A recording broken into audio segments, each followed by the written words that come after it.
नमस्कार, एपी सेन्टरको यो विशेष श्रृङ्खलामा यहाँलाई हार्दिक स्वागत छ। पछिल्लो साता विशेष गरी अमेरिकाको स्टेट पार्टनरसिप प्रोग्राम एसपीपीसँगको सम्झौता हो कि समझदारी हो कि प्रस्ताव हो कि अफवाह हो कि यसको पूर्ण रूपमा प्रष्टता पनि छैन। यही मेसोमा नेपाली सेना पनि यसमा गाँजिएको छ, बिथोलिएको छ।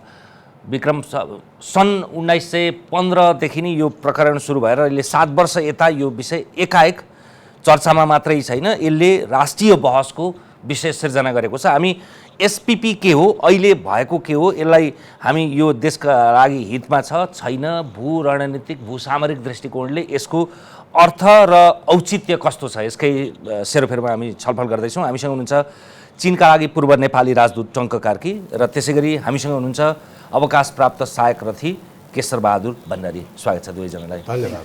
म सबभन्दा सुरुमा केशरबहादुर सरसँगै जान्छु।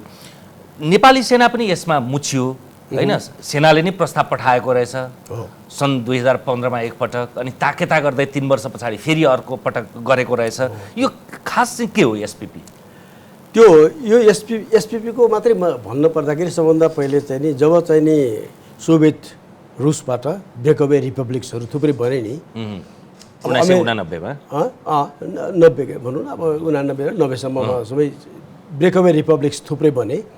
त्यो बन्ने सिलसिलामा अमेरिकालाई एउटा अपर्च्युनिटी पनि भयो। त्यो सबै ब्रेकअवे रिपब्लिकहरू साह्रै कमजोर, विभिन्न किसिमबाट कमजोर भएको हुँदाखेरि र अमेरिकाले चाहिँ नि रसिया त्यो बेलाको उसको एडभर्सरिज र यी ब्रेकअवे रिपब्लिकसँग चाहिँ नि एउटा यो स्टेट यो पार्टनरसिप प्रोग्राम तिनीहरूसँग गाँसेर तिनीहरूसँग चाहिँ नि विभिन्न किसिमको एउटै सबैसँग एउटै खाले छैन, फरक फरक चाहिँ किसिमबाट यिनीहरू सम्झौता सन्धि गरेर अगाडि बढे। उद्देश्य अलिकति रसियालाई कन्टेन पनि गर्नु हो र यिनीहरूलाई चाहिँ नि कमजोरलाई चाहिँ नि सहयोग गर्दा नेटोले नपुगेर उता वार्साबाट बाहिरिसकेको त्यो हिसाबमा सुरु भएको 1993बाट सुरु गरेको हो र त्यहाँ 5-7 वटा देशलाई यिनीहरूले गरे र लेटली चाहिँ नि त्यो बेलारुसले चाहिँ नि छोड्न पनि छोडिदियो। फेरि सुरु त्यसरी भयो। अब यसको चाहिँ नि एउटै मोडालिटी पनि होइन, एउटै म्यान्डेट पनि होइन, देशअनुसारको चाहिँ नि कस्टमाइज किसिमको रिलेसन्स र कहीँ न कहीँ मिलिट्री चाहिँ नि एलायन्स चाहिँ नि जोड दिन्छन्। करिब करिब विश्वमा संयुक्त राष्ट्रसङ्घमा आबद्ध भएका मध्ये आधी देश चाहिँ यो एलायन्समा छन् होइन? यो एलायन्समा छ। मोर देन मेरो हिसाबमा 80-90 वटा देश यसमा छ। 193 देश छन् भने पछाडि त्यसको आधा भयो। 80-90 वटा देश त्यसमा छन्। हजुर, ठिक हो। दक्षिण एसियामा चाहिँ श्रीलङ्का र नेपाललाई पनि 1990मा उनीहरूको यो स्टेट पार्टनरसिप प्रोग्रामको मैले भन्छु रोस्टरमा राखेको हो दुईवटा देशलाई पनि। आजको स्ट्याटस चाहिँ के हो?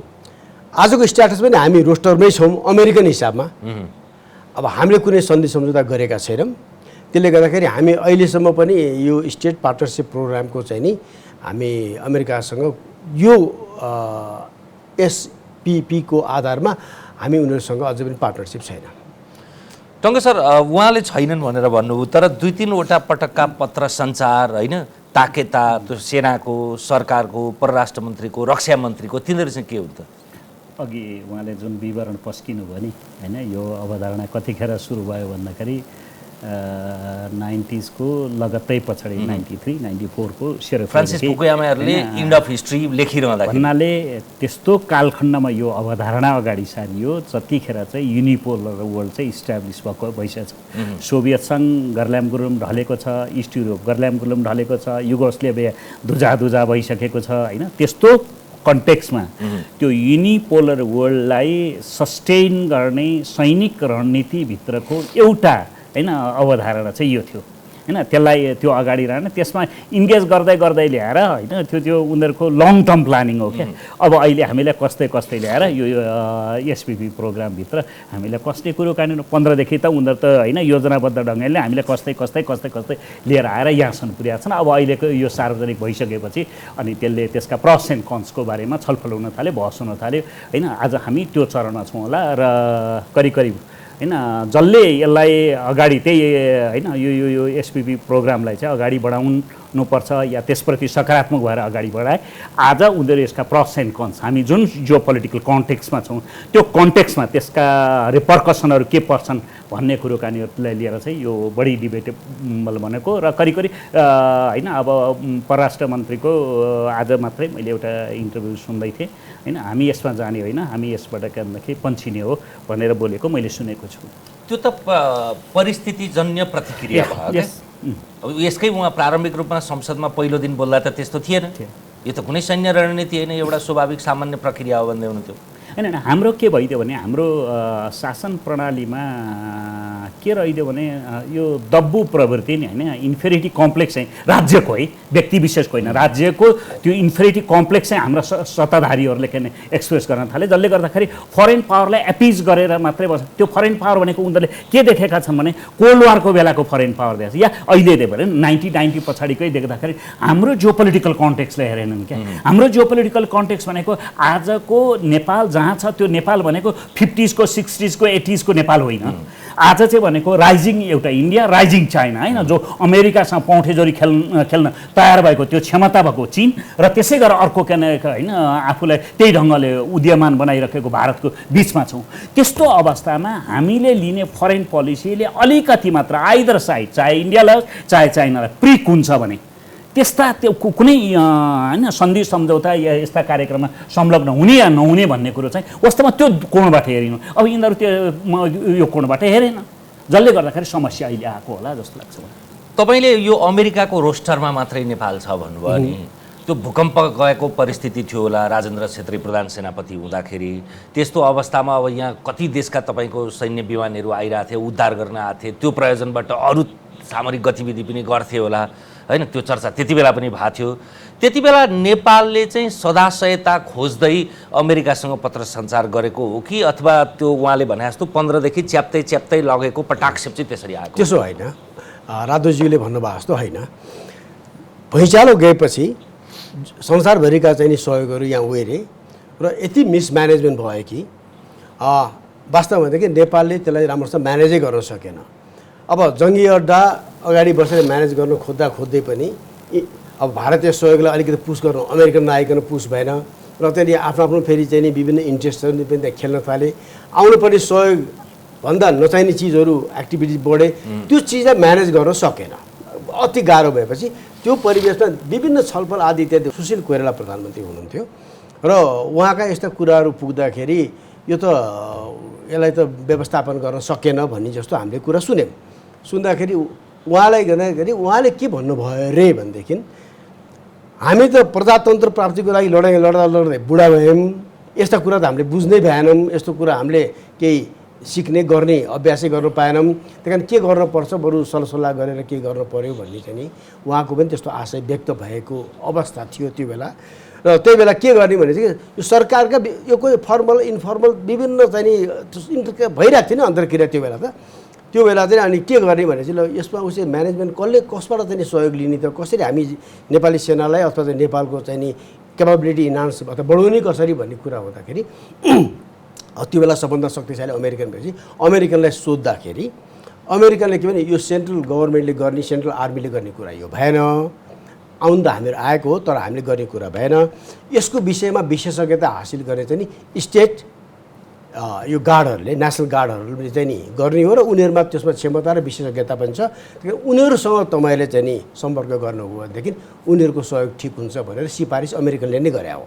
र त्यो सिलसिलामा चाहिँ नि फेरि यही फर्मल इन्फर्मल सरसल्लाह अनेक गर्दै चाहिँ नि उसले चिठी लेख्ने भन्ने कुरा रक्षा मन्त्रालय, परराष्ट्र मन्त्रालय सबैसँग कुरा हुँदाखेरि चिठी लेख्ने भन्ने अवस्था आएर चाहिँ नि अब सेनासँग चिठी लेख्दाखेरि सहिलो हुन्छ, they speak the same language, कुरा बुझिन्छ भनेर चाहिँ नि जङ्गी अड्डालाई चाहिँ नि चिठी लेख्ने भनेर चाहिँ नि सरकारले चाहिँ नि दियो म्यान्डेट।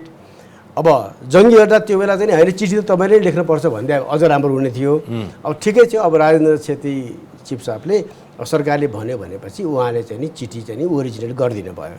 र त चिठीमा चाहिँ नि उहाँले प्रश्नैसम्म लेखिदिएको हुन्छ कि as authorised by the government of Nepal, आफैले लेखेको त होइन, अथराइज गरेर लेखेको हो। र चिठी लेखेपछि त्यो चिठी गयो, ठिकै छ। अब त्यो चिठीको चाहिँ नि खासै चाहिँ नि पछि अब सबै कुरा सेलायो, अमेरिकाले पनि त्यति साह्रो चासो त्यति बेला चिठी लेख्यो भन्ने नि थाहा भएन नि। होइन चिठी लेख्यो भने थाहा नभएको त सरकारलाई थाहा छ, होइन सञ्चारलाई थाहा छैन, सञ्चारलाई थाहै छैन। त्यसपछि फेरि 70s यही चिठीको चाहिँ नि के भयो 2017 मा फेरि यही चिजलाई के भयो भने ताकेता चिठी लेखेको हो। त्यो लेखेपछि सायद युटा नेसनल गार्डको कोही जर्साब यहाँ भिजिट गरेको छ त्यो बेला। त्यो भिजिट गरेको सिलसिलामा यही विषय कुरा चाहिँ यसो अगाडि बढाउने भन्ने भएपछि अमेरिकाको चाहिँ नि दाबी के रह्यो भनेदेखि दुईचोटि अनुरोध गरेपछि उनीहरूलाई रोस्टरमा राखिदिने, उनीहरू पनि मेम्बरमा नाम चाहिँ नि इन्लिस्ट गरिदिने भनेर चाहिँ नि दुईजना श्रीलङ्का र नेपालको नाम त्यसबेला 2019 मा उनीहरूले त्यसलाई इन्कर्पोरेट गरिदियो। अब मैले रोस्टरमा किन भने सन्धि सम्झौता त केही भएको छैन, उनीहरूले तिमीले रिक्वेस्ट गर्यो र तिमीहरूको नाम चाहिँ हामीले यसमा दर्ज्यौँ भनेर राखिदिएको मात्रै हो। किन सन्धि सम्झौता केही नभइकन चाहिँ त त्यसलाई चाहिँ नि मेम्बर भयो पार्टनर भयो भन्न त पाइएन नि, त्यो बाँकी नै थियो। र त्यति गरिसकेपछि यो बन्यो। अब यही सिलसिलाको अब अगाडि बढ्ने सिलसिला अलिकति मैले पछाडि पृष्ठभूमि जानु पऱ्यो भनेदेखि अब अमेरिकाको एउटा स्ट्रेन्थको कुरा गरौँ न, उनीहरूलाई आफूलाई चाहिने चिज स्ट्रेट फरवर्ड भन्छ र उनीहरूको चाहिँ नि ब्याकअप इन्स्टिट्युसनल मेमोरी र सपोर्टिङ डकुमेन्ट चाहिए बेला जे चाहिन्छ उसले निकाल्न सक्ने क्षमता छ, जुन हामीमा धेरै नै कमजोरी छ। त्यो हिसाबमा अब यो चिज जब चाहिँ नि 1990 मा चाहिँ नि उसले रोस्टरमा राखेपछि त्यो बेला पनि खासै कुरा उठेको थिएन। अलिअलि गाई यो आइपिएस जब आयो नि इन्डो पेसिफिक स्ट्राटेजीको डकुमेन्ट निस्क्यो 1919 होइन हो 2019 मा कस्तो 19 हो यस 2019 मा जब त्यो डकुमेन्ट निस्क्यो, त्यो डकुमेन्ट निस्किएपछि अलिकति यसले चाहिँ नि एटेन्सन पायो, किन नेपालको र श्रीलङ्काको नाम त्यसमा चाहिँ नि देखियो नि त। तर त्यसले पनि खासै चाहिँ नि चर्चा चाहिँ नि पाएन, एटेन्सन ड्र गर्यो, चर्चा चाहिँ नि पाएको थिएन। त्यो बेला बरु बढी चर्चा पाएको विषय के भइदियो भनेदेखि त्यो बेलाको हाम्रो परराष्ट्र मन्त्री प्रदीप गेवालीजी अमेरिका जानुभयो नि। अमेरिका जानु हुँदाखेरि चाहिँ नि त्यो बेला चाहिँ नि नेपालले चाहिँ नि इन्डो पेसिफिक स्ट्राटेजीमा चाहिँ नि सेन्ट्रल रोल खेलिदिन पर्छ र नेपालले चाहिँ सेन्ट्रल रोल खेल्छ भन्ने किसिमको अमेरिकनले विज्ञप्ति निकालिदियो। त्यो विज्ञप्ति निकालेको विषयमा हामीले अहिलेसम्म खण्डन गर्न सकेका छैनौँ। व्यक्तिले खण्डन गर्यो तर संस्थागत रूपमा गरे होइन। यस्तो नि जसरी सुकै गरिन्छ, संस्थाले गर्नै सकेको छैन। किन भनेदेखि जस्तो चाहिँ नि जङ्गी अड्डाले जब विज्ञप्ति निकाले अस्ति यो विषयमा यो हाम्रो चाहिँ स्टेट पार्टनरसिप प्रोग्राम जब विज्ञप्ति निकाले हामीले चाहिँ के पनि लेखाएको छैन भनेर अमेरिकनले दुईवटा चिठी निकालिदियो, देखाइदिइहाल्यो। भनेपछि तिमीले लेखेर त हामीले यसो गरे भने जस्तै हामीले त्यो बेला इन्डो पेसिफिकको सेन्ट्रल रोल खेल्न पर्छ भन्ने जब अमेरिकनले विज्ञप्ति निकालिदिएको छ भने हामीले त्यो छैन कहाँ छ र भनेर च्यालेन्ज गर्न सक्ने हामी कहाँ औकात छैन, किनकि हामी कोही न कोही मान्छेले कमिट गरेको छ त्यहाँ। हामीले च्यालेन्ज गऱ्यो भने अमेरिकाले यस्तै निकालिदिइहाल्छ। त्यसले गर्दाखेरि हामीले चाहिँ नि त्यो गर्ने क्षमता राखेको छैनौँ, औकातै छैन, त्यो च्यालेन्जै गर्न सक्दैनौँ। यदि होइन भने च्यालेन्ज गर्न सक्नुपर्ने हो, सकिएको छैन। अब यो चाहिँ नि अहिलेको इस्यु यहाँनिर आएर चाहिँ नि गाँठो परेको छ र मेरो हिसाबमा जङ्गी अड्डाले त्यो जुन पहिलाको चिठी जुन विज्ञप्ति निकाल्यो त्यो विज्ञप्तिमा चाहिँ नि अलिकति ढङ्ग पुऱ्याएर यस्तो चिठी हामीले दुईवटा लेखेका थियौँ भनेर त्यही बेला भनिदिएको भएदेखि यो प्रयोजनबाट लेखेका थियौँ भने यो प्रयोजनलाई लेख्या भने भएदेखि यो कन्ट्रोभर्सी हुनेवाला पनि थिएन। अलिकति चाहिँ के हो प्रयोजन भन्ने कुरामा चाहिँ एक्सप्लेनेसन दिए पुग्ने थियो होला। त्यहाँनिर चाहिँ सेना चुक्यो, त्यसले चाहिँ मैले त्यसलाई सेनाको ढङ्ग नपुग्या भनेर भन्छु। केही समथिङ फिसिङ छ भन्ने होइन, यही सेना फिसिङ भन्न मिलेन मतलब त्यो चिज अब काहीँ न काहीँ होइन त्यो होइन त्यो चुक्यो, त्यो फिसिङ कुनै ढाँट छोको कुरा छैन नि त। होइन त्यो भनौँ न यही कुरोकानीहरूले त्यसलाई होइन जे जस्तो छ जस्ता तस्तै राख्ने, हामीलाई देखिने बाहिर देखिने मान्छेहरूलाई त किन केही कुरोकानी चाहिँ भित्र ट्यासिट अन्डरस्ट्यान्डिङ गरेका छन् र गुमरामा राखिरहेका छन् भन्ने बाहिर सन्देश त त्यो गएको छ। होइन त्यो सन्देश जानु असाध्यै राम्रो, पब्लिक त्यति अवेर हुनु र पब्लिकले चाहिँ नि ओभरसाइटको भूमिका खेल्नु र पब्लिकले सेनाले कुनै तलमा किने अहिले सेना भन्ने एउटा मात्रै इन्स्टिट्युसन भयो, टोटल चाहिँ नेपालको र पब्लिकको आस्था भएको केही पर्यो भने यसले केही गर्छ कि भन्ने एउटा आस्था भएको राजनीतिकरण नभएको अरू थुप्रै दृष्टिकोणले नबिथोलिएको अहिलेसम्म नबिथोलिएको र अहिलेसम्म मान्छेले भरपत्यार गरेको परे आयो भने यसबाट केही हुन्छ कि भन्ने आशा समेत राखेको हुँदाखेरि पब्लिक चासो, पब्लिक ओभरसाइट र पब्लिक खबरदारी चाहिँ नि धेरै स्वागतयोग्य कुरा हो। यो सेनाले यसलाई चाहिँ नि सकारात्मक ढङ्गबाट लिनुपर्छ, मेरो हिसाबमा लिएको छ। अब यहीँ यो भाषामा पनि होइन त्यो राज्यको सहमति लिएर है हैन as authorised by the government of Nepal by the government राज्यकै निर्देशनमा भनौँ न। त्यहीँनेरि केही ट्यासिट अन्डरस्ट्यान्डिङ गरिरहेको छ को इन्भल्भ छन् के छन् भोलि त त्यो अध्ययन गर्दाखेरि अरू औला पनि होइन। समस्या अझ यो कहाँनेरि भयो भन्नुहुन्छ भने कहाँनेरिबाट यो समस्या चाहिँ अझ प्रकट भयो भने जब यो एसपिपी प्रोग्राम चाहिँ इन्डो पेसिफिक स्ट्राटेजीको एउटा पार्ट एन्ड पार्सल हो भनेर के बाहिर ल्याइयो होइन अमेरिकाले त एमसिसीलाई त त्यो पाटो भन्छ, यो त नभन्ने कुरै भएन। नभन्ने कुरै भएन। यदि त्यो ढङ्गले उनीहरूको तयारी त्यो ढङ्गले हामीलाई कोर्याउन खोजेको भने त्यसमाथि हाम्रो पृष्ठभूमिले पनि अलिअलि हामी त्यो उल्टाले हानेको कुकुर बिजुली तातो दुधले मुख पोलेको मान्छे मैले पनि फुकेर हामीले हेर्नुपर्ने कुरो कहाँनिर के छ भने बाबा अमेरिकासँगका तमाम अमेरिकाले हामीलाई पर्याप्त सैनिक क्षेत्रमा अरू क्षेत्रमा मद्दत गरेछ, नो डाउट हामी त्यसप्रति अनुग्रहित हुनुभयो। तर के भने हामीले के पनि बिर्सनु हुँदैन भने अमेरिका त्यही अमेरिका हो जसले किन ओलाङचुङ्गोला र मुस्ताङमा किन रसद पानी खसाएको पनि छ नि होइन हाम्रो स्वीकृति बेगर हामीले सतर्क हुनुपर्ने ठाउँहरू छन्। त्यसले गर्दाखेरि यस्ता कतिपय सम्बन्धहरू त्यो सेन्सिटिभ हाम्रो जुन जियो पोलिटिकल सेन्सिटिभिटी छ नि त्यो सेन्सिटिभिटीलाई नजरअन्दाज गरेर फुलीको भरमा पावरको भरमा नजरअन्दाज गरेर होइन भित्रभित्र जुन अन्डरस्ट्यान्डिङ या तपाईँको एक किसिमको होइन खुसामद गर्ने होइन सम्झौता गर्ने जुन कामहरू गरिन्छ नि यहाँ समस्या हो क्या। छलफलमा ल्याउँदाखेरि त होइन यस्तो छ कि यो अलिकति राजुजीले ओभर रियाक्ट गर्नुभयो। खुसामत पनि गरेको होइन सम्झौता पनि गरे होइन। यो चिठी कसैले पढ्यो भनेदेखि प्रश्न सेनालाई भनिरहेछ सेना होइन मैले सेनापछि अनि अर्को पक्ष आउँछ। खुसामती गरे कसले भने म त्यो पनि भन्छु। सेनाले मागेको त्यो बेलाको परिवेशमा आवश्यकता अनुसार के क्षमता विकास गर्ने र लजिस्टिक्स हो, मुख्यतः लजिस्टिक्स नै हो मागेको र ट्रेनिङ मागेको अनि यो क्यापासिटी इन्हान्समेन्टको लागि विभिन्न एक्सचेन्ज अफ क्यापाबिलिटिजको विषयमा एक्सर्साइजहरू गर्ने यिनै चिज मात्रैदेखि बाहेक केही मागेको छैन र यो चाहिँ नेपाली सेनाले त्योभन्दा अगाडिदेखि गरी पनि राखेको छ। अनि अर्को एउटा म प्रश्न दिइहालौँ, एमसिसी यो एसपिपी अब यी सबै चाहिँ नि इन्डो पेसिफिक स्ट्राटेजीको भाग हो, यसमा शङ्कै छैन। किन यो प्रश्न अमेरिकनको मैले घरिघरि भने अमेरिकनले जे प्रश्न लेख्छ क्या यस्ता चिज लुकाउँदैन तिनीहरूले, हामीहरू अथवा अरू मात्रै हो लुकाइ जिब्रो चबाएर कुरा नि यो प्रश्नै हो।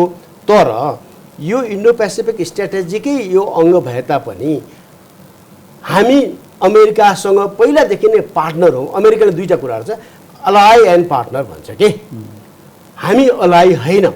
अमेरिकाको कहिले पनि अलाइ भनेर हामी मिलिट्री गठबन्धनको कुरा आउँछ। हामी नेपाली सेना अथवा नेपाल अमेरिका वा अमेरिकन सेनाको अलाइ कहिले पनि होइन, कहिले भएको पनि छैन र यो कहिले हुन पनि मिल्दैन। एज यु सेड हाम्रो चाहिँ जियो पोलिटिकल संवेदनशीलता र अवस्थितिको कारणबाट यो सम्भवै नहुने कुरा कसैले पनि गर्नु हुँदैन। अब तर चाहिँ पार्टनरसिप भन्ने कुरा त नेपालले अमेरिकासँग यस्तो किसिमको पार्टनरसिप छ, शान्ति सेनादेखि लिएर यो ह्युमेनिटेरियन एसिस्टेन्सदेखि लिएर यो के अरे डिजास्टर रिलिफको कुरादेखि लिएर यो क्यापासिटी इन्हान्समेन्टको ह्युमन रिसोर्स इन्हान्समेन्टको कुरादेखि लिएर जोइन्ट एक्सर्साइजदेखि लिएर ट्रेनिङ एक्सचेन्जदेखि लिएर अमेरिकन पनि थुप्रै यहाँ तालिम गर्न आउँछ नि, नेपालीहरू पनि जान्छन् नि त तालिम गर्न। यस्ता चिजमा पार्टनरसिप हामी भएको त धेरै नै भइसक्यो, शान्ति सेनादेखि लिएर सब चिजमा। त्यही कारण पार्टनर त नेपाल हो नै हो।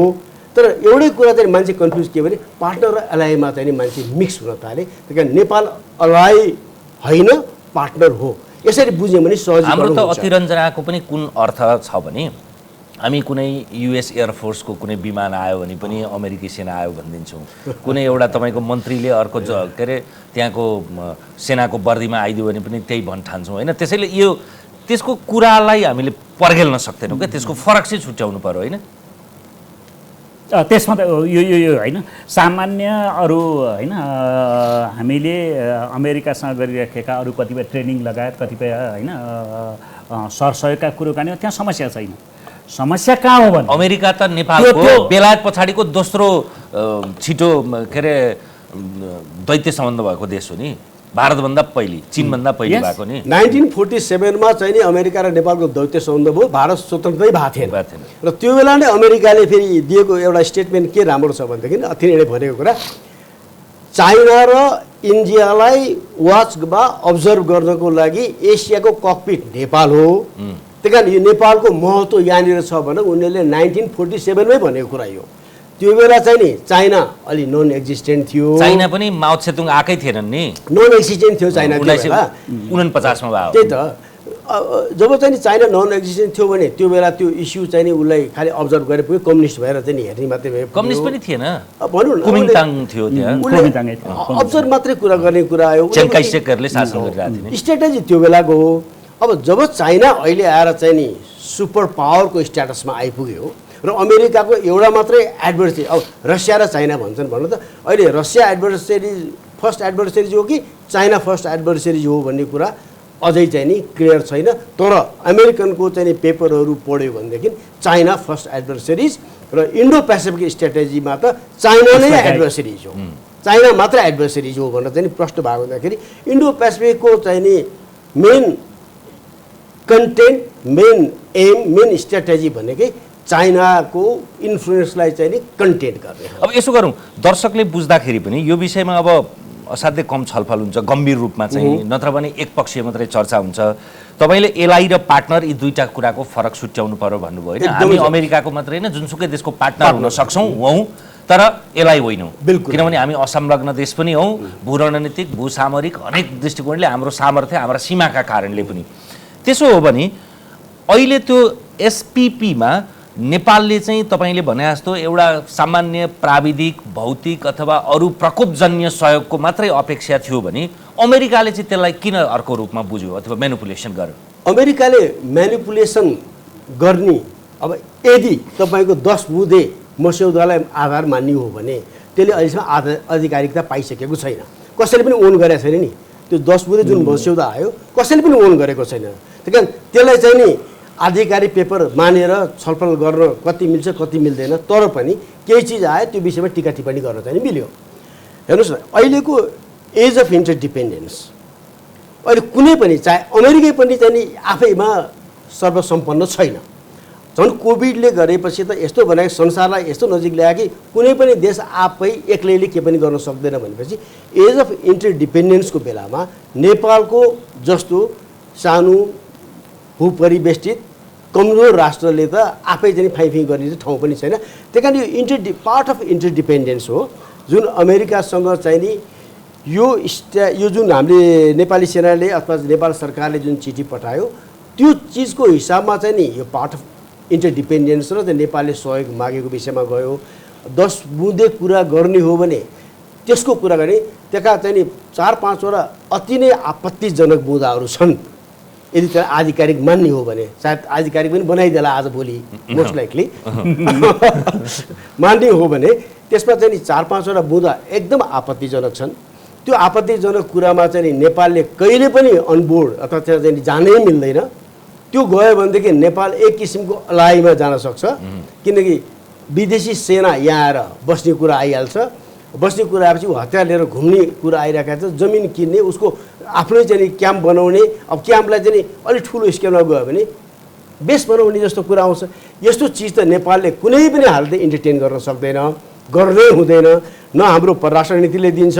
न हाम्रो चाहिँ नि डिफेन्स पोलिसीले दिन्छ न चाहिँ हाम्रो नेसनल सेक्युरिटी पोलिसीले दिन्छ न संविधानले दिन्छ कुनै परिवेशले पनि यो दिँदैन भनेपछि यस्तो चिजमा कसैले चाहिँ नि धृष्टता गर्छ भने त्यो चाहिँ नि मानिलिउँ अहिले जस्तो यो सार्वजनिक एक हप्ताको खबरदारी छ डेभलपमेन्ट पार्टनरको हिसाब किताब त्यो सीमाभित्रका सहयोग दिनलाई हामीलाई आपत्ति छैन तर यो आइरहेको छ के भने एमसिसी आएको छ त्यस पछाडि यो आइरहेको छ यतिका प्रोभिजन अहिले यो 10 बुँदे होइन प्रोग्राम सहित होइन आफ्नो सैनिक अखाडा नै राख्ने ए बाबा नेपाल त त्यो मुलुक हो जसले आफ्नो इमिडिएट छिमेकी भारतको समेत सैनिक अखाडालाई के यहाँबाट हटाइदिएको छ अनि हामी 7 समुद्र पारीको अमेरिकालाई यहाँ अखाडा राख्ने गरिकन त्यो प्रोभिजन हामी जाने कि नजाने त्यसले ल्याउने रिपर्क हामीले केही बिर्सनु हुँदैन भने त्यो सेन्सिटिभिटी कति छ भने सी जिनपिङ यहाँ आउँदाखेरि के भनेको थियो कसैले हामीलाई होइन वक्रदृष्टि राख्यो अरे भने हामी तिनीहरूका हड्डी पसली तोडिदिन्छौँ त्यो चाहिँ उसले हङकङको कन्नोटेसनमा भएको तर नजर इङ्गित चाहिँ तिब्बत देखाएर गरेको हो के त्यो यहाँ भनिराख्दाखेरि त्यसका रिपर्कसनहरू पनि हामी अर्को हामीले के देखिरहेछौँ भन्दाखेरि तथाकथित वैचारिक होइन सामिप्यताका आधारमा गठबन्धन गरिँदाखेरिका दुष्परिणामहरू के रहेछन् भन्ने कुरो त उक्रेन पनि देखाएको छ नि अहिले हामी। त्यो मिस्टेकबाट बस्ने हो भने यस्ता काहीँ पनि तलबितल हुने अलिकति मात्रै पनि अर्को छिमेकीलाई प्रिय, त्यसमाथि हामी त दुईवटा छिमेकीहरू क्या उत्तिकै शक्तिशाली, भारत पनि चीन पनि, त्यस्ताहरूलाई प्रिक गर्ने खालका यस्ता प्रोभिजनभित्र प्रत्यक्ष या अप्रत्यक्ष ढङ्गले यस्ता काम गर्ने किन गर्ने? यो त्यही त भने यो 10 बुँदे जुन मस्यौदा त्यो 10 बुँदेको आधिकारिकता नआएसम्म यसलाई कुरा नगरौँला, तर यो त्यत्तिकै त आएन नि, हावा नचली पात हल्लिँदैन। त्यो हिसाबमा जाने हो भनेदेखि त्यो 10 बुँदेलाई चाहिँ अब चाहिँ हामीले डायग्नोसिस एनालाइसिस गर्ने हो भने 10 बुँदे त्यसको चाहिँ 3-4 बुँदा मैले भने फेरि हामी चाहिँ नि आम मान्छेलाई चाहिँ अरू चिजमा चाहिँ अतिरञ्जना हुने, ठोस कुरामा चाहिँ नि किन हो कुनै ध्यान आकर्षण नहुने। अब हिमालको टुप्पा चाहिँ नि बसेर सैनिक अभ्यास गर्छ भने अब के हिमालको टुप्पा बसेर सैनिक अभ्यास गरेर के हुन्छ? चाइना च्याउने हो र त्यहाँ बसेर? अहिले चाइना च्याउन हिमालको टुप्पा जानु पर्दैन नि त। मैले यस्तो चिजमा चाहिँ नि एकदमै चाहिँ नि ठुल्ठुलो स्वरमा चाहिँ नि अब किन अब त्यो जे मनमा घत लाग्यो त्यही बोल्ने हो। त्योभन्दा पनि जस्तो सैनिकै आएर बस्ने, सैनिकले चाहिँ नि क्याम्प बनाउने, हतियार बन्द लिएर हिँड्ने यस्ता चिजहरू अमेरिकादेखि कुनै पनि देशको सेना आएर नेपालमा बस्ने भन्ने कुरा यो स्वीकार्य हुनु हुँदैन, स्वीकार्य छैन र त्यसलाई चाहिँ नि कहिले पनि मान्न मिल्दैन। जस्तो अघि राजुजीले भन्नुभयो 17वटा चाहिँ नि चेकपोस्ट हटाउनलाई त राजा महेन्द्रले यति दुःख गर्नु पर्यो, बल्ल बल्ल हट्यो, त्यही पनि काला पानी बाँकी रहेछ। त्यति सजिलो त छैन। त्यसको पृष्ठभूमि बडा रोचक छ क्या। त्यो 2027 सालको गोर्खापत्र द राइजिङ नेपाल हेर्नुभयो भने थाहा हुन्छ क्या। त्यो हटाउनुका पछाडि कसरी गरियो भन्नका लागि त्यसमा राजा महेन्द्र कृतिनिधि विष्ट भन्दा पनि यदुनाथ खनालको झन् ठुलो भूमिका रहेछ। उनीहरू चाहिँ डिप्लोमेट्सहरू भए। यदुनाथ खनालले प्रश्न गर्ने, कृतिनिधि विष्टले उत्तर दिने, तर त्यो अखबारमा छापिएको प्रश्न पनि यदुनाथकै थियो, उत्तर पनि यदुनाथकै थियो। त्यो करिब राजा महेन्द्र यदुनाथ कृतिनिधि विष्ट मिलेर गरेका थिए क्या। हो नि। अझ तपाईँले नदेखेको पाटोको भित्री एक्साइज नभन्नु, एउटा सानो इन्ट्रेस्टिङ घटना। त्यो बेलाको चाहिँ नि त्यो इन्डियन मिलिट्री मिसनको मान्छेको बिदाई थियो जङ्गी अड्डामा। त्यो आएन टाइममा ठुलो चाहिँ जङ्गी अड्डामा चाहिँ नि हलचल मच्यो। के भयो, किन आएन, अब यो नजाने हो कि के गर्ने हो कि, त्यो धेरै चाहिँ नि हलचल भएपछि पछिबाट मिल्यो भन्ने फेरि हल्लाखल्ला आयो। पछि तिनी आए, बिदाई सिधाई भए गए। खास भएको के चाहिँ नि काला पानी एउटा अहिले त्यो चाहिँ नि अहिले हट्दैन, अरू हटाउन हामी तयार, अहिले काला पानी चाहिँ नि हटाउन अहिलेलाई मिल्दैन भनेर त्यसले अडान लिएपछि त्यो पार्टी नै चाहिँ हुने नहुने अवस्थामा पुग्दाखेरि पछि त्यो चाहिँ नि सुने अनुसार राजाले अहिले यिनीहरूलाई यो पनि नमाने भने यो पनि जाँदैनन्, त्यही जान्छु भनेलाई निकालिदिहाल, त्यसलाई चाहिँ पछि डिल गरौँला भनेर चाहिँ राजा महेन्द्रले त्यसो हुकुम भयो रे भनेपछि ल भनेर चाहिँ नि अरूलाई निकाल्ने सहमति गरेर काला पानी एउटा पछि डिल गर्छु भनेर राखेको कारणबाट, नभए काला पानीको बारेमा कुरा गर्ने अरू पनि नजाला भन्ने डरले त्यति चाहिँ नि कुरा गरेर काम त सक्यो। राजा महेन्द्र चाँडै मर्दै प्रब्लम त्यहाँनिर भयो। अब एनिवे म त पृष्ठभूमि यो हुन्छ, मालदिभ्समा कु हुने बेलामा लाग्यो भनेर चाहिँ इन्डियन फोर्स गएर चाहिँ त्यहाँ जुन बचाउनु गयो अहिलेसम्म छोडेको छैन। मालदिभ्सले कसरी जा भन्छ ऊ जाँदैन। त्यो बेला त नेपाली सेना पनि मालदिभ्समा जान तयार थियो नि, हामीसँग लजिस्टिक्स हवाईजहाज दबाएर नपुग्न सकेका त हो नि। यस्ता चिजहरू त विदेशी फौज कहीँ राख्ने भन्ने कुरा स्वीकार्य हुँदैन, हामी कहाँ जानु सम्भवै छैन। इराकै कुरा गर्नुहोस्, अमेरिकन फौज त्यहाँबाट निस्किनै मान्दैन। अस्तिको कति 1.5 वर्ष अगाडि इराकी चाहिँ नि अलि सरकारले कठोर कदम लिएर तिमीहरू त निस्किन पर्छ भनेपछि र उसै हामी निस्किन्छौँ, अहिलेसम्म खर्चमा जम्मै तिर भनेपछि इराकै बेसी पनि तिर्न पुग्दैन। म त यस्तो गर्दै विदेशी फौज ल्याएर राख्ने भन्ने कुरा त कुनै पनि हालत स्वीकार्नु हुँदैन। अब हामी जुन दुईवटा छिमेक भारत र चीन र इन्डो पेसिफिक स्ट्राटेजी भनेकै चीन घेर्ने स्ट्राटेजी हो। अमेरिकाको त तपाईँको फौज अहिले ताइवानलाई उसको इच्छै होला, ताइवानकै इच्छा होला होइन। अब ताइवानमा ठुलो सङ्ख्यामा फौज छ, कतारमा ठुलो सङ्ख्यामा फौज छ, साउदी अरेबियामा ठुलो सङ्ख्यामा फौज छ, दक्षिण कोरियामा ठुलो सङ्ख्यामा फौज छ, जापानमा ठुलो संख्यामा फौज छन्। अनि यिनीहरू अलाइ हुने, अलाइमा त अमेरिकन बेस हुन्छ, कुनै शङ्कै छैन नि। जो देश अमेरिकन अलाइ हो त्यो देशमा मिलिट्री बेस भइहाल्छ। होइन, फन्डामेन्टल प्रश्न चाहिँ के हो भने नि अहिलेको यो होल यो यता केही समय यताका नेपाल गभर्मेन्ट या नेपाल सरकार र अमेरिकासँगका सम्बन्ध बाह्य सम्बन्धहरूका कुराकानी गर्दाखेरि आइपिएस घोषित रूपमा चाइना कन्टेन्सन गर्न ल्याएको अवधारणा त्यो स्ट्राटेजी हो भनेर भनिएको सन्दर्भमा त्योसँग गाँसिएको कुनै पनि प्रोग्राम नेपालले एक्सेप्ट गर्ने कि नगर्ने त्यसले हामी त कति बुझौँला कति त्यो अर्को पक्ष जसलाई लक्षित छ त्यो पक्ष सेन्सिटिभ होला कि नहोला किन नहुनु भइहाल्छ अनि त्यस्तो प्रोग्रामलाई हामीले जेसुकै नाम दियोस् त्यो अङ्ग बनिसकेको त्यस्ता प्रोजेक्टहरूलाई परियोजनालाई हामीले यहाँभित्र ल्याएर उसलाई सेन्सिटिभ बनाउने होइन सर त्यस्तो बिना पनि भएन त्यसलाई कस्टमाइज चाहियो क्या सर यस्तो चिज चाहिँ नि कस्टमाइज ढङ्गबाट लिनु जानु पर्यो अर्कै ढङ्गले यसलाई होइन हामीले जे प्रोग्राम भनेको छ ती प्रोग्रामलाई यस्तो प्रोग्रामभित्र नगाँसिएको ढङ्गले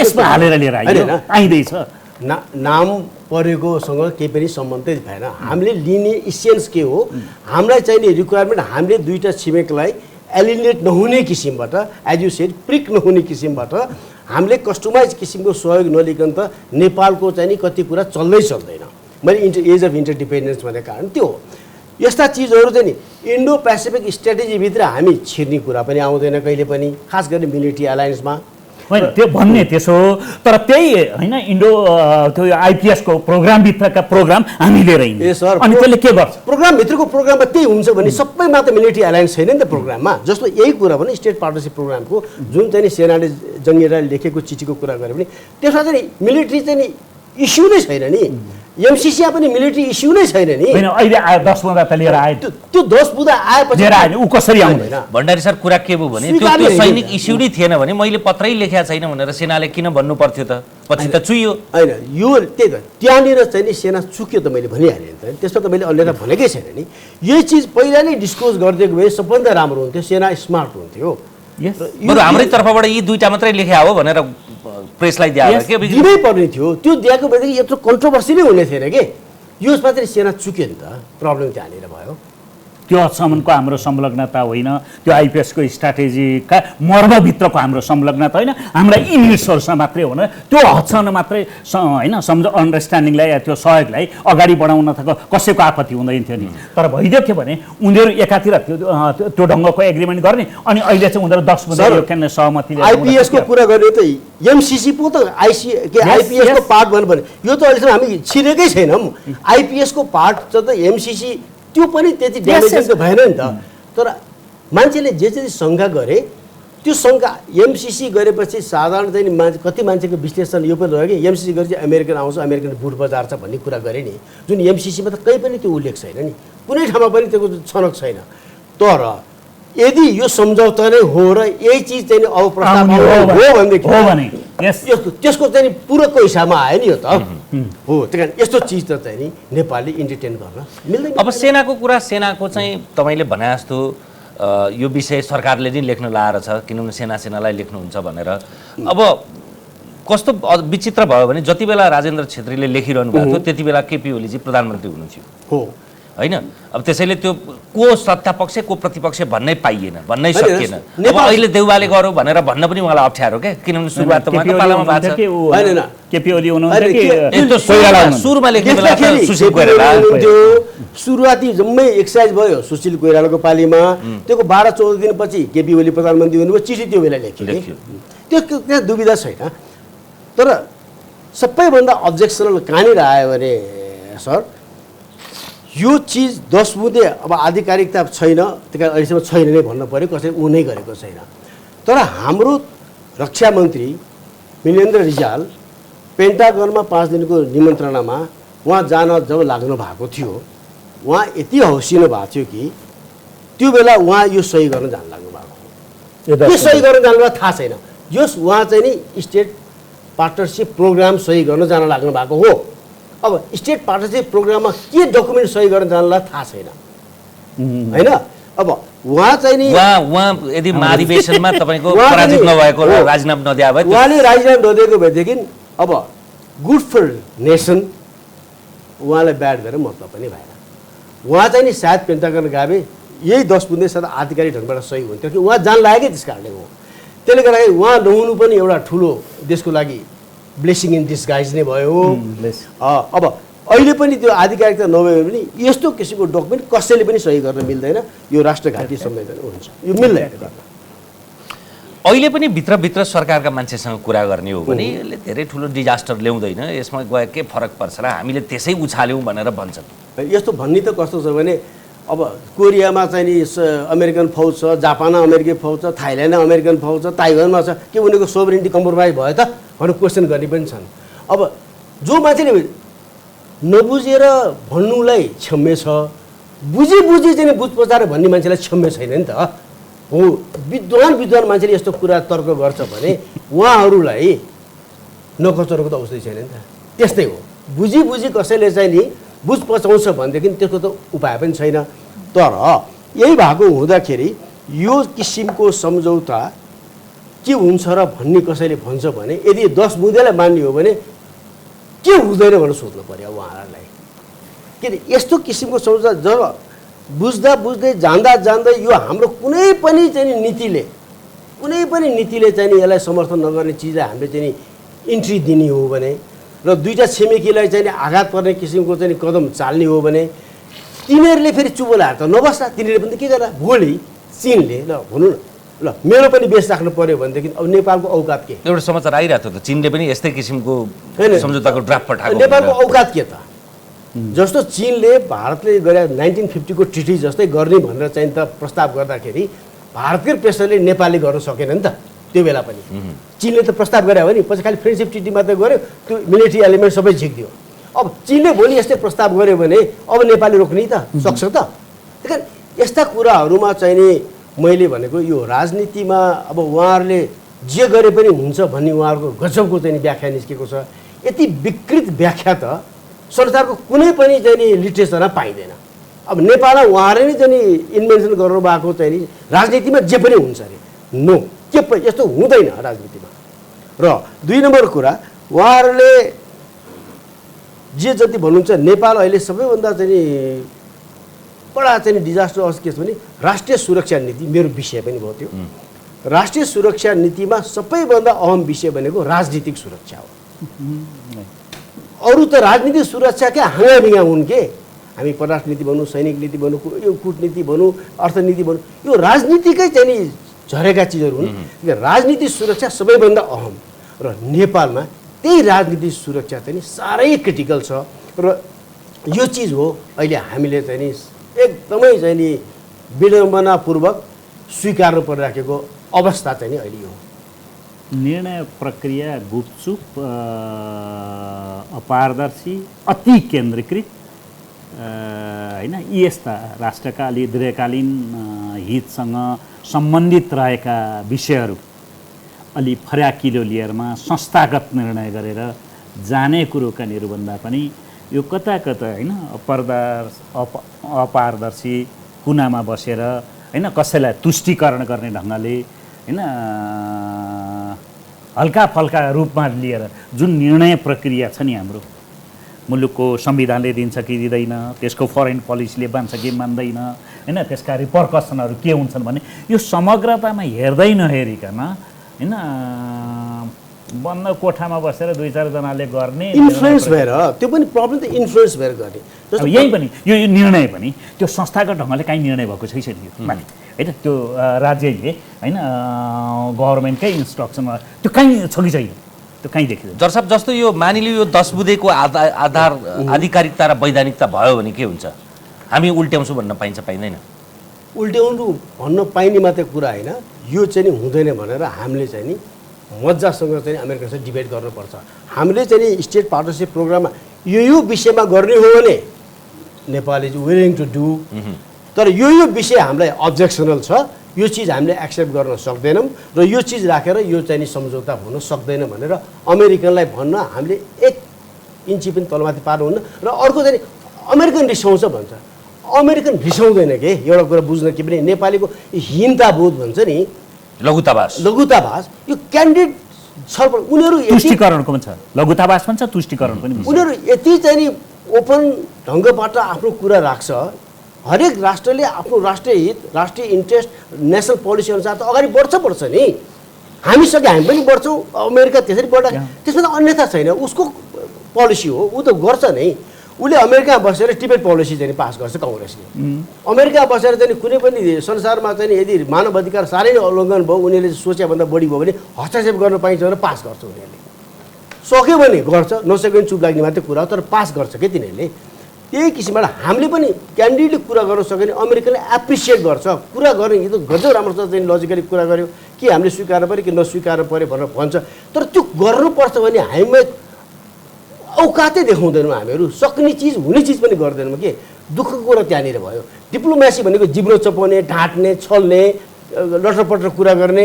अब यो के पनि हेर यो आउने यो 5 वर्ष हो, खासखुस गर्छ जान्छ, सहयोग गर्छ जान्छ भनेर चाहिँ नि टाल्ने। अनि हिजो आएर चाहिँ अब यो हामीले लिनै नहुने रहेछ भनिदिने भीमरावजीले झाँटेपछि। यस्ता चाहिँ त यस्तो किसिमबाट डिप्लोमेसी चल्दैन। अब यो चिज नै हामीले चाहिँ नि यसलाई अलिकति प्राथमिकता दिइराखेका छौँ। अब यसलाई हामीले थामा नल्याइकन भएन र गल्ती गऱ्यो भनेदेखि अब यो विषयमा राष्ट्रपतिजीले बोलिसक्नुभयो यति लामो। त्योभन्दा माथि को छ त अब नेपालमा?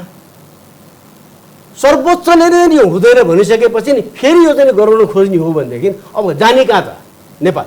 देउता त आउँदैन यहाँ भनेपछि हाम्रो राजनीतिको सीमा कहाँनिर त? राष्ट्रपति भन्दा माथि नै केही शक्ति नभएपछि उसलाई पनि उल्लङ्घन गरेर चाहिँ गर्न खोज्ने त्यति धृष्टता गर्छ भने यस्तो मान्छेहरूलाई अथवा यस्तो चाहिँ जो जसरी गर्छ त्यसलाई एकाउन्टेबल बनाउने संयन्त्र खै हामी कहाँ? अब त्यो संयन्त्र चाहियो के? अब आवश्यकता देखियो। यो बिचको घटनाक्रमहरू हामी नजिकबाट निहालौँ। यता केही समय एकाध महिनाका 2-4 महिना यताका होइन 7-8 महिनाका यताका घटनाक्रम हामी एमसिसी पास गऱ्यौँ। एमसिसी पास गरिसकेपछि तपाईँको त्यहाँदेखि यो बिचमा घटेको उक्रेन सङ्कट आउँछ।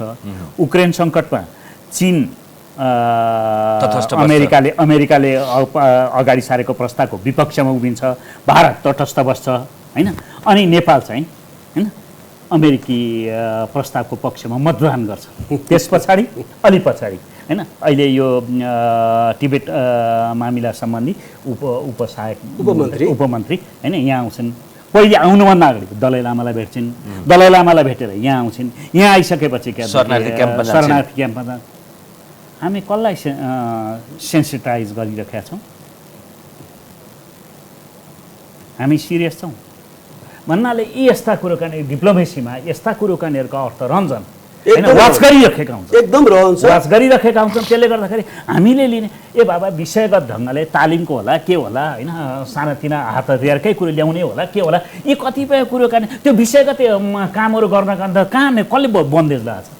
तर के भने जब तपाईँ नि फेरि प्रिक गर्ने गरिकन तपाईँ इन्डो पेसिफिक स्ट्राटेजीको अङ्ग बनिएको एउटा प्रोग्रामलाई ल्याएर तपाईँ अझ यो 10 मुदे कार्यक्रम छ तपाईँ त्यहाँदेखि यहाँ सहमति गराउन लागिराख्न तपाईँ के हुँदैछ?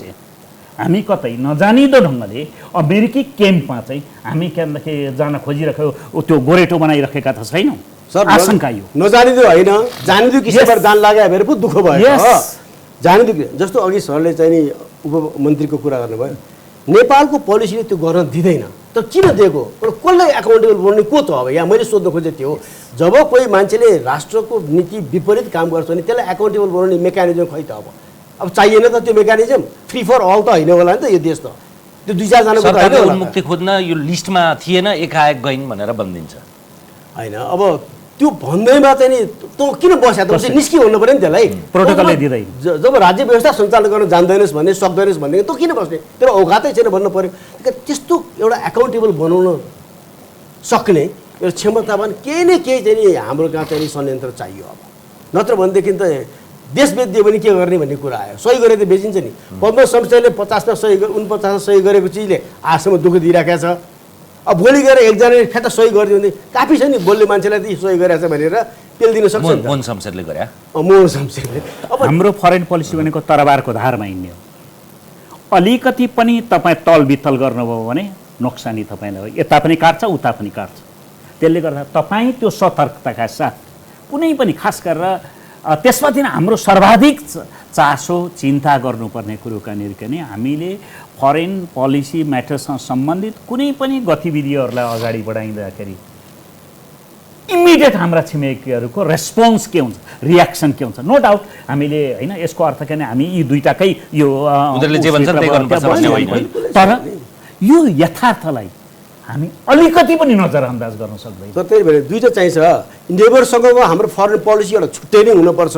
त्यो पनि एउटै टेम्प्लेट दुईवटालाई होइन र नेबरदेखि बाहिरको अरू कन्ट्रीहरूसँग पनि हाम्रो रिलेसनको चाहिँ छुट्टै चाहिँ एउटा जमिनको छिमेकीलाई एउटा, आकाशको छिमेकीलाई अर्को। आकाश र तिनीहरूलाई पनि फेरि वान मोडल फिट्स अल हुँदैन। फेरि त्यो किसिमबाट हामीले दुईवटा छिमेकीलाई केही असर नकारात्मक प्रभाव नपर्ने किसिमको डिप्लोमेसी र फरेन पोलिसी हामीले एक्सर्साइज गर्नुपर्छ र सहयोग त संसारभरिको लिनैपर्छ। हाम्रो नेपाल जस्तो मुलुकले त झन् त्यो आवश्यक छ, त्यसरी मात्रै जाने हो। अब उत्तरार्धमा दुवैजनालाई एसपिपीको त्यो 10 बुँदे नहोस्, हामी त्यो चाहना राखौँ। यो अवस्थासम्म आइपुग्नु, यसरी छलफल हुनु, यी पत्रहरू बाहिर हुनु, अन्तर्राष्ट्रिय सम्बन्ध समितिमा प्रधान सेनापतिलाई बोलाउनु, परराष्ट्र मन्त्रीलाई बोलाउनु, त्यसरी जवाफदेही बोलाउनु, यो त गलत रहेछ भन्नु, यहाँसम्म आउनु नि आफैमा पराकाष्ठा हो होइन? योसम्म आउनै पर्दैन थियो। अब यो अवस्थालाई आउन नदिन, यसलाई संस्थागत गराउन आगामी दिनमा कसरी, यो छलफल पनि आफैमा एउटा राम्रो सुरुवात होला। यो यसरी यो चिन्ता मात्रै होइन, यो त चिन्तन हो नि त। एकदम के गर्नु पर्ला? होइन, एउटा त के भने यो निर्णय जुन प्रक्रिया छ नि, कुनै पनि हामी निर्णयलाई अगाडि बढाउने आजसम्म खड्किराखेको हाम्रो मुलुकमा यस्ता मेजर इस्यु, हाम्रो धेरै विषयमा यो बिचमा होइन एकदम चर्को डिबेट भएको छन्, चाहे एमसिसीकै होस्, अहिले यही विषय होस्, यस्ता धेरै विषयहरू आइरहे। मतलब यस्ता गम्भीर राष्ट्रको हितसँग गाँसिएका गम्भीर यस्ता विषयहरूमा अलिक फराकिलो छलफल हुनु जरुरी छ। त्यो छलफल पहिलो त संस्थागतै हुनु पर्यो, मन्त्रीमण्डलै होला, मन्त्रीमण्डलमै छलफल गर्नु पर्यो। त्योभन्दा मन्त्रीमण्डलभन्दा अझ त्यो मन्त्रीमण्डलमा आउने विषयभन्दा अलिकति पर्तिर होइन सम्बन्धित स्टेक होल्डर, प्रतिपक्ष छ, सत्तापक्ष छ, प्रतिपक्ष छ होइन, नागरिक समाजका पनि सर्टेन उहरू होलान् होइन, त्यसै गरेर मिडिया छन्। यहाँ काहीँ न काहीँ एउटा होइन अप्रत्यक्ष ढङ्गको होइन त्यो राय सल्लाह लिने होइन त्यो विचार बनाउने प्रक्रियाबाट राज्य गुज्रिनुपर्छ। यस्ता महत्त्वपूर्ण सबै नीतिगीति विषयहरूलाई मैले भनेको होइन, तर मेजर यस्ता प्रश्नहरूमा चाहिँ अलिक मोर डेमोक्रेटिक कल्ली छलफल गरेर निर्णय गर्ने ठाउँमा आउनुपर्छ। एउटा मन्त्रीले खुसीको गोजीमा हालेर गएर सिग्नेचर गरेर आउने होइन भने त राणाकालमा भएको भनेर त भएन। सुगौली सन्धि कहिले भयो? राणाभन्दा अगाडि भएको भीमसेन थापामा। अब यसको लागि चाहिँ नि मैले कम्प्लिमेन्ट अझ गर्छु। नेपालमा राष्ट्रिय सुरक्षा परिषद भन्ने चिज पनि छ र राष्ट्रिय सुरक्षा परिषदलाई सघाउन राष्ट्रिय सुरक्षा परिषद सचिवालय पनि छ र राष्ट्रिय सुरक्षा नीति पनि छ। अब यी चिजलाई चाहिँ नि ठ्याक्कै एक्टिभेट नगर्ने, यिनीहरू चाहिँ नि नभएको बराबर समान गरेर एक दुईजना चाहिँ नि मान्छेले सबै चिज गर्न थालेपछि त गोजीमा हालेर देशलाई ढकनी भयो। त्यही कारण राष्ट्रिय सुरक्षा परिषदलाई अझ भएको भन्दा बढी सशक्त बनाउनु पर्ने आवश्यकता छ र राष्ट्रिय सुरक्षा परिषद सचिवालयले चाहिँ नि अघि राजदूतज्यूले भन्नुभएको जस्तै यी सबै एक्सर्साइज गराउने जिम्मा त्यसको र त्यसले लगेर रेकमेन्ड चाहिँ नि दिने हो प्रतिपक्ष समेत राखेर। अनि राष्ट्रिय सुरक्षा परिषदले ओनरसिप लिएर तलमाथि भने एकाउन्टेबल हुने ढङ्गबाट राष्ट्रिय सुरक्षा परिषदबाट पास भएपछि मात्रै यस्ता भाइटल नेसनल इन्ट्रेस्टका विषयहरूलाई चाहिँ नि अगाडि बढाउन मिल्छ। यो दुई चारजना चाहिँ नि यो मन्त्रालयको भरमा यस्तो बिगर स्केलमा चाहिँ जान मिल्दैन र यसले गर्दाखेरि यो जुन बनाएको संयन्त्रहरूको चाहिँ नि यदि काम छैन भनेदेखि निकाल्न आँट गर, चलाऊ अटोक्रेटिक रुल, होइन भने देशको लागि चाहिन्छ र देशको लागि चाहिने चिज संयन्त्र बनाएपछि संयन्त्रलाई एक्टिभेट गर र त्यसरी नै एकाउन्टेबल बनाउँछ जो जति चाहिँ नि त्योदेखि अन्यथा गर्ने हो। हस्, समय समाजका लागि धन्यवाद दुवैजनालाई। हामीसँग हुनुहुन्थ्यो चीनका लागि पूर्व नेपाली राजदूत तथा राजनीतिज्ञ टङ्क कार्की र त्यसै गरी अवकाश प्राप्त सहायक रथी केशर बहादुर भण्डारी। आजलाई एपी सेन्टरको यो विशेष श्रृङ्खला यति नै। हेर्दै रहनुहोला AP1। नमस्कार।